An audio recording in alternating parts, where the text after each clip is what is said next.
السلام علیکم.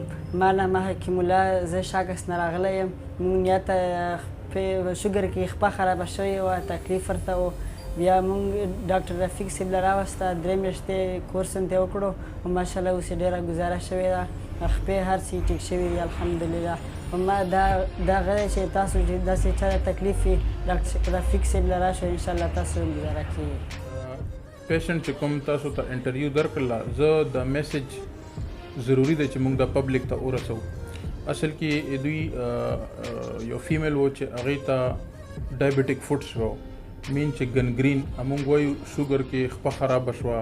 اصل کې هغې ته اکسیجن سپلای نه کېږي چې د هغې په وجه باندې په خپه کې چې کوم دی یا په ټیشوز کې هغې ته چې کوم دی نیکروسس وشي، مین دا چې ډیډ شي. نو بیا اکثر په نورو طریقه علاج کې میجورټي کم چې ډیډ ټیشوز دي یا ډیډ آرګن دی ګوته ده هغه ته کټ کوي. دوی پیشنټ نه یو ګوته کټ شوې هم وه، بقایا 4 ګوتې هغه هم ګینګرین شوې وې په شوګر کې.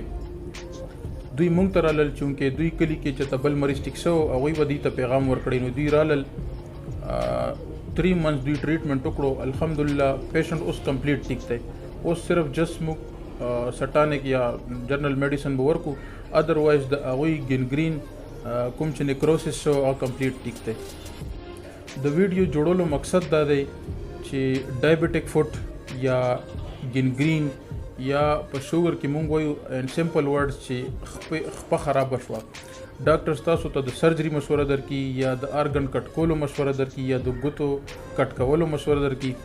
نو د سرجري نه مخکې تاسو ضرور یو ځل هومیوپیتھک وے آف ټریټمنټ یا هومیوپیتھک طریقه علاج ته تاسو توجه ورکړئ. انشاءالله زما امید دی چې سرجري ته به ضرورت نه راځي، پیشنټ به د ګوتو کټ کولو نه بچ کېږي او د میډیسن سره به ډېر ایزیلی د خوشخبرۍ خبره دا ده چې په کم وخت کې به انشاءالله کمپلیټلی ټیک کېږي.